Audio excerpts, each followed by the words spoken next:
India justice report. तो on पीपीएलजे, तो पीपीएलजे को जस्टिस मिलना चाहिए। किसको जस्टिस मिलना चाहिए? पीपीएलजे को।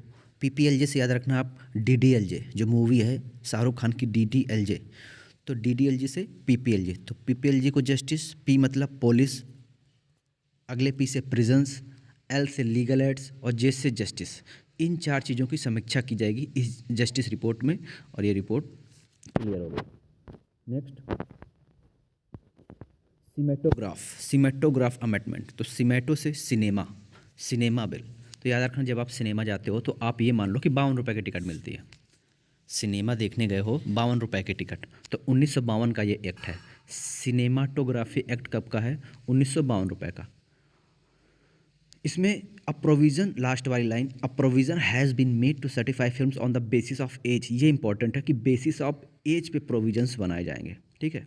Next, millets in India. Millets मतलब होता है बाजरा। तो देखो, 2018 में बाजरा 18 रुपये किलो था और 5 साल बाद 2023 में बाजरा 23 रुपये किलो हो गया। ठीक, ऐसा मैंने इसलिए बोला क्योंकि सन 2018 के वर्ष को नेशनल ईयर ऑफ मिलेट्स घोषित किया गया था और इंडिया के रिकमेंडेशन पर ही सन 2023 को international year of the year भी मिलेट्स को घोषित किया गया है। तो ठीक है, 18, 5, 23, 18 में 18 किलो, 23 में 23 किलो, 18 नेशनल ईयर और 23 में इंटरनेशनल ईयर। ठीक है। और इससे रिलेटेड एक महाऋषि योजना है, Maharishi millets and other ancient grains international research initiative. ठीक है ना। दूसरी योजना है 7 sutra propounded for mainstreaming millet. अगला, triple threat report. Triple talaq आपने नाम सुना है, तो ट्रिपल तलाक की जगह आप कर लो ट्रिपल थ्रेट रिपोर्ट। थ्रेट मतलब डरावना धमकाना, ट्रिपल थ्रेट। अब मैंने ईशू क्यों लग रखा है? ईशू इसलिए लिख रखा है तो आई से इनएडिक्वेट वाटर, एस से सैनिटेशन मतलब स्वच्छता साफ सफाई, यू से अनसेफ वॉशिंग। इन तीन चीज़ों की वजह से डर है हमारे लोगों के पर्सनल लाइफ में। तो ट्रिपल थ्रेट है। ठीक है ना। और ये लॉन्च किसने किया है? ये जो रिपोर्ट है रिलीज करी यूनिसेफ ने। तो लास्ट का जो अनसेफ वाटर है इसी से यूनिसेफ याद कर लेना। ठीक है ना। आगे चलते हैं। The national quantum mission, national quantum mission. Quantum, जब आप आईआईटी या बीटेक करेंगे तो वहाँ पे आपको क्वांटम फिजिक्स एक अलग चैप्टर पढ़ने को मिलेगा, क्वांटम फिजिक्स का। तो तो ये तो फिजिक्स, तो ये टेक्नोलॉजी से रिलेटेड हो गया। तो क्वांटम टेक्नोलॉजी को प्रमोट करने के लिए, किसको? क्वांटम टेक्नोलॉजी को प्रमोट करने के लिए गवर्नमेंट ऑफ इंडिया ने ये मिशन लॉन्च किया है। ठीक है ना। और इसके लिए जो फंड एलोकेट है ये इंपॉर्टेंट है, 6003.65, 6003.65 या 65। ठीक है। इसका फंड और टेक्नोलॉजी से रिलेटेड है तो इसकी जो नोडल एजेंसी होगी वो डिपार्टमेंट ऑफ साइंस होगी।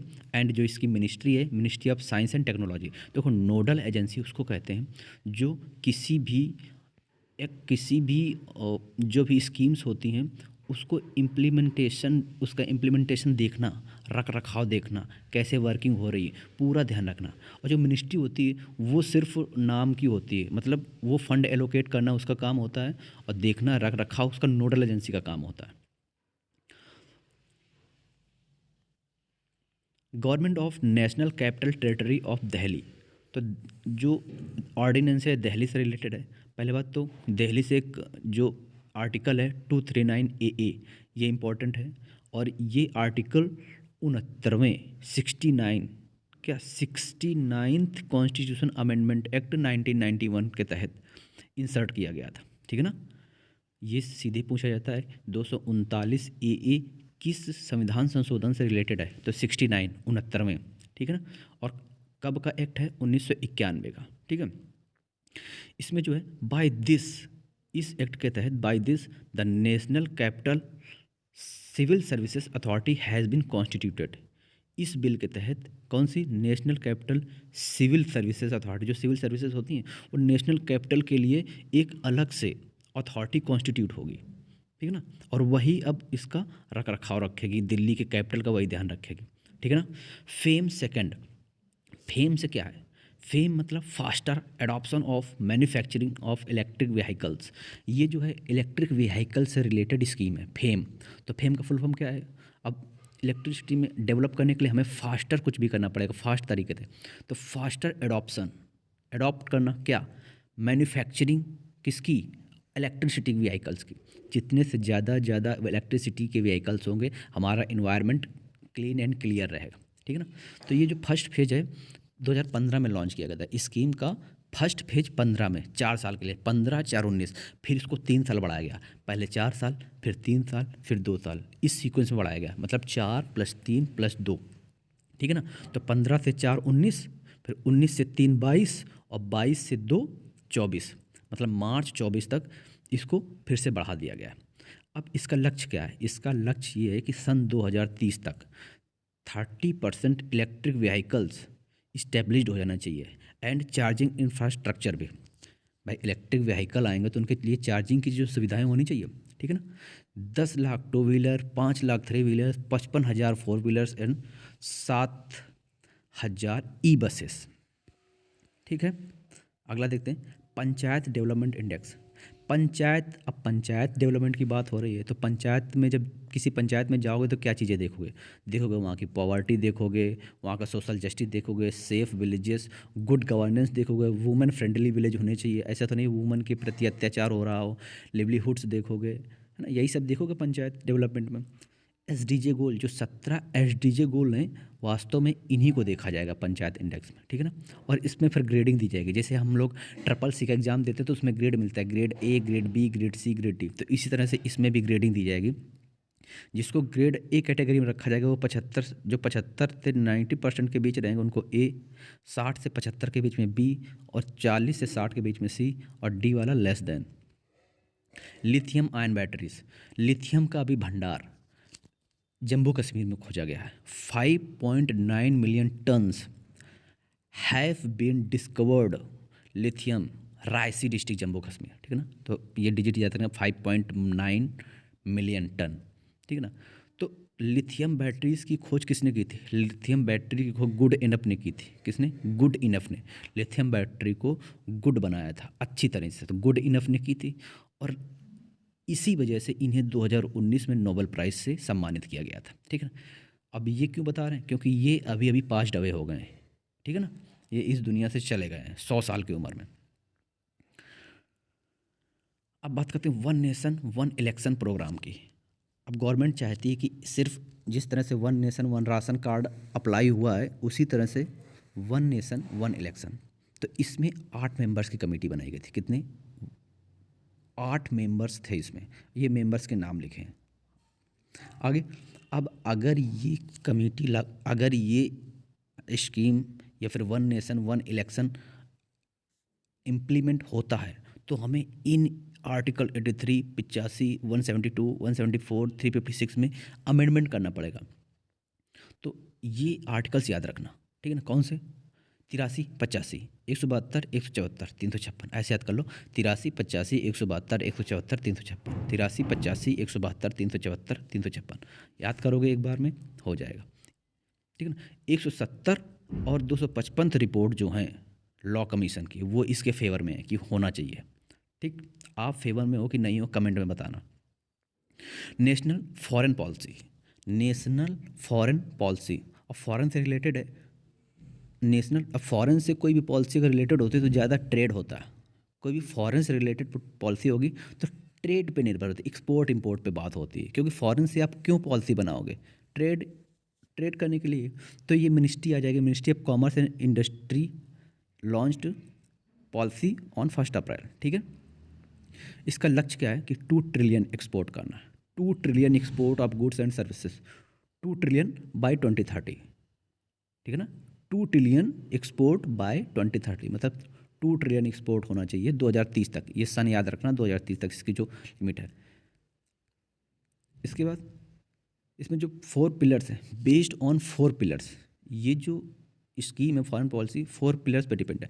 Number 1 remission, incentive to remission, promoting export, export को प्रमोट करने की बात ही हो रही है, और ease of doing business, business को बहुत ही आसान बनाने के लिए, सुगम बनाने के लिए। जब बिजनेस हमारा आसान होगा तभी हम ज़्यादा से ज़्यादा डेवलपमेंट करेंगे और प्रोडक्शन हमारा बढ़ेगा और हम एक्सपोर्ट ज़्यादा कर जाएंगे। फोकसिंग ऑन इमर्जिंग एरियाज़, और जो एरिया, जो भी स्टार्टअप्स हैं, जो भी इमर्ज हो रहे हैं एरिया, उन एरिया पे ज़्यादा ध्यान देना है। तो यही 4 पॉइंट्स हैं। Incentive to remission, promoting sport through collaboration, promoting ease of doing business, focusing on emerging area. ठीक है। 4 new times of export excellence, ये इंपॉर्टेंट है। 4 new towns to export excellence, Faridabad, Mirzapur, Moradabad and Varanasi.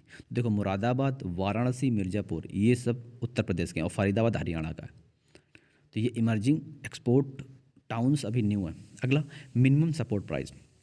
देखो मिनिमम सपोर्ट प्राइस क्या होता है कि जब गवर्नमेंट एक रेट फिक्स कर देती है, जैसे धान का, गेहूं का, बाजरे का, इन सब का क्या करती है, एक रेट फिक्स कर देती है कि अगर किसान का जो क्रॉप है कहीं पर भी ना बिके तो आप इतने रुपए में गवर्नमेंट को बेच सकते हैं। ठीक है ना। तो एक फिक्स प्राइस होता है। तो पहले ये सेंट्रल गवर्नमेंट ने इसको 1966 और 67 में इंट्रोड्यूस किया था। ये ज़रूरी है कि कभी इंट्रोड्यूस किया था, 66 एंड 67 में। एमएसपी अनाउंस कौन करता है, सीसीईए, देखो cabinet committee on economic affairs, ये क्या करती है, अनाउंस करती है, लेकिन रिकमेंडेशन किसकी होती है, मतलब फाइनल जो निर्णय होता है वो सीसीईए का होता है। ठीक है ना। सीसीईए मतलब cabinet committee on economic affairs, लेकिन इसके लिए जो रिकमेंडेशन होती है, जो रिकमेंड करता है कि हाँ इस पर होना चाहिए एमएसपी, इस पर नहीं होना चाहिए, वो है डिसाइड करता है commission on agriculture cost and prices, CACP. तो ध्यान रखना कि सीएसीपी रिकमेंडेशन का काम करती है और फाइनलाइज कौन करती है, सीसीईए। इन दोनों के फुल फॉर्म पेपर में पूछे गए हैं।